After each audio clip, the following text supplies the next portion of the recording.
Buenas, en este video vamos a hablar acerca de los protocolos TCP, UDP e IP.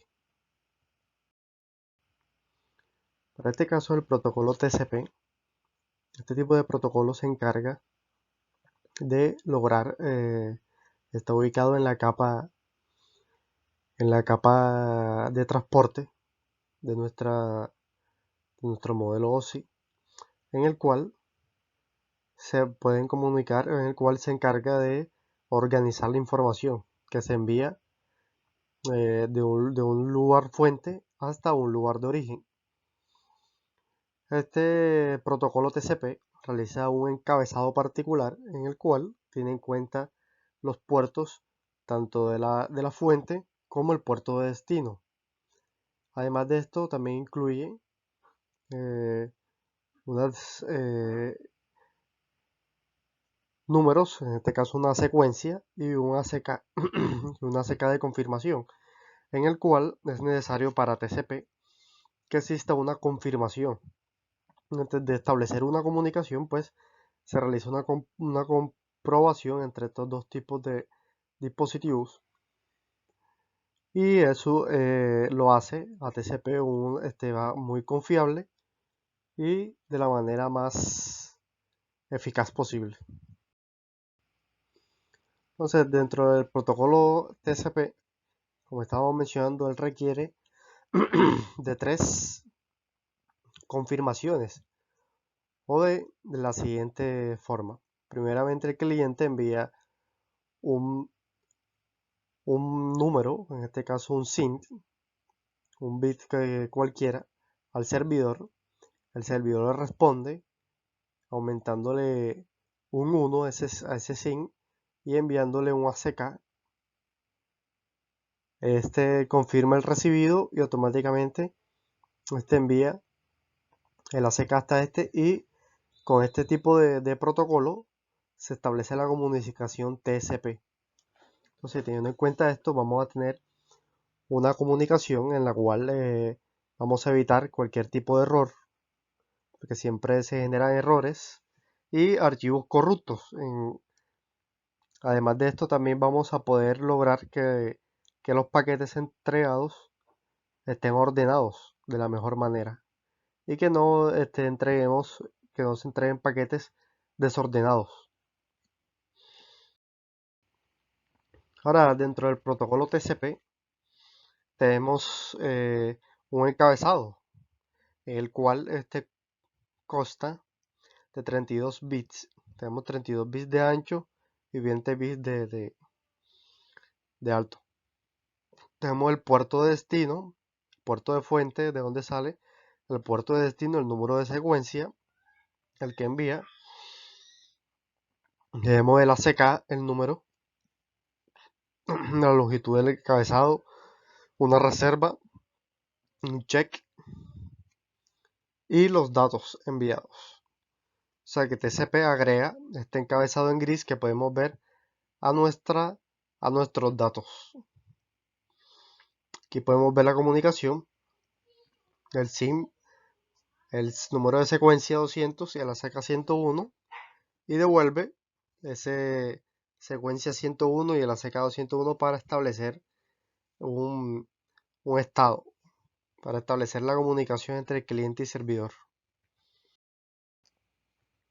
Ahora tenemos aquí el protocolo UDP. La mejor manera de definirlo es hacer una comparación entre el TCP. El UDP, en cambio, no realiza un establecimiento de conexión, sino que simplemente le interesa es enviar la información. Este la requiere. Si el servidor requiere una información, simplemente va a ser bombardeado por el cliente y este protocolo no le interesa o no tiene en cuenta si los paquetes fueron enviados correctamente a su destino o si estos estaban corruptos o algo por ese estilo. Entonces, por lo tanto, son simplemente enviados como una especie de bombardeo en el cual se utiliza este tipo de protocolo, a diferencia de TCP, que sabemos que es un poco más organizado y requiere de mayor, de un establecimiento de la conexión y su encabezado, por ejemplo, es mayor que UDP. Como vamos ahora adelante, aquí tenemos el encabezado UDP. El encabezado UDP es más pequeño que TCP, entonces por lo tanto también lo hace más veloz que TCP. Entonces para situaciones particulares, UDP puede ser utilizado para todas esas situaciones, por ejemplo, en una videollamada, en donde no es muy importante por ahí que la cámara del, de las personas esté en 100%, en el que se vea todos los píxeles, o en una videollamada que se pierda algo de información, pues no va a ser tan relevante. Entonces, por lo tanto, en ese tipo de, de sistema, en ese tipo de videollamadas o hasta juegos en línea, el protocolo UDP ahí toma bastante relevancia por su eh, pequeña cantidad o su cantidad pequeña de paquetes. En este caso podemos ver que no abarca simplemente 16 bits de encabezado. En cambio TCP observamos que abarca una mayor cantidad de encabezado. Bueno, ahora vamos a hablar acerca del protocolo IP. El protocolo IP tiene hay tres formas en las que puede existir una comunicación con el protocolo IP, en el cual simplemente hagamos una comunicación sin conexión, en el cual enviemos de manera unidireccional la carta hacia el lugar específico y no tengamos ningún tipo de confirmación si esta fue enviada o no. Simplemente fue enviada. Con el protocolo IP no sabemos si esta llegó a su destino o no. Tenemos la segunda tipo de conexión, que es el máximo esfuerzo de entrega. Este protocolo IP va a hacer que de alguna manera los routers envíen esta formación por el camino en el que sea más eficiente, en el que se optimice el tiempo ante todo. Pero el problema de esto es que pues debido a esa velocidad, se puede perder cierta información en el camino. Como podemos ver, enviaron 3 paquetes de IP y se perdió uno. Entonces, este máximo esfuerzo de entrega, pues va a tener una pequeña desventaja que se pierde algún paquete relevante del servicio. La última forma de comunicación tenemos que es independiente de los medios. Sabemos que si nosotros podemos enviar, sea un computador conectado por Ethernet o por cable, hacia un computador conectado por una red inalámbrica, este paquete va a llegar allá. Teniendo en cuenta, por ejemplo, que puede pasar por diferentes tipos de conexiones de medios, como Ethernet, serial de cobre, fibra óptica o inalámbrico. En el protocolo IP tenemos dos divisiones. Bueno, pero inicialmente teníamos al IPv4, la cual debido a la cantidad de dispositivos que se han venido conectando, ha tenido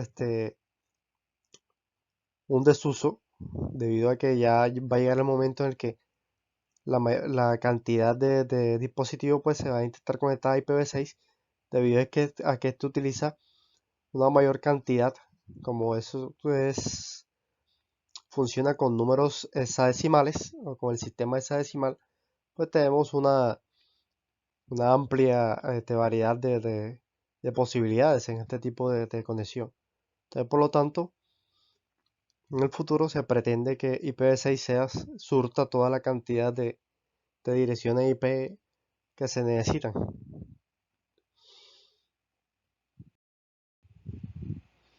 Ahora tenemos aquí el ejemplo de un modelo OSI, en el cual podemos ver las 7 capas. Tenemos la capa física, la capa de enlace de datos, la capa de red, la capa de transporte, la capa de sesión, la capa de presentación y la capa de aplicación. Entonces nosotros, para primeramente poder querer enviar algún tipo de información o alguna petición en internet tenemos que pues tener una conexión física a ese router. Entonces podemos tener esa conexión física tanto por un cable de Ethernet de cualquier tipo de señal de transmisión binaria al router específico o switch. Este se conectará a la red mediante el protocolo IP.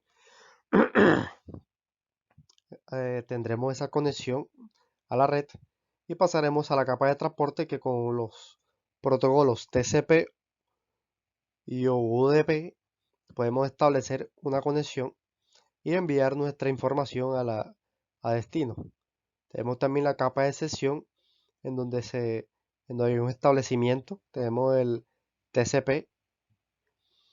Después pasamos a la capa de presentación en donde podemos ver el documento como ya sea .html, .doc, .jpg, .mp3, etcétera. Cualquier tipo de ese tipo de documento. Y por último, en la capa de aplicación podemos verlo ya sea por una petición en una página web o HTTP.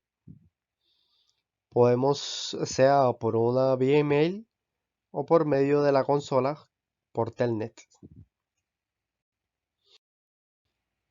Bueno, esto ha sido todo. Muchas gracias por su atención.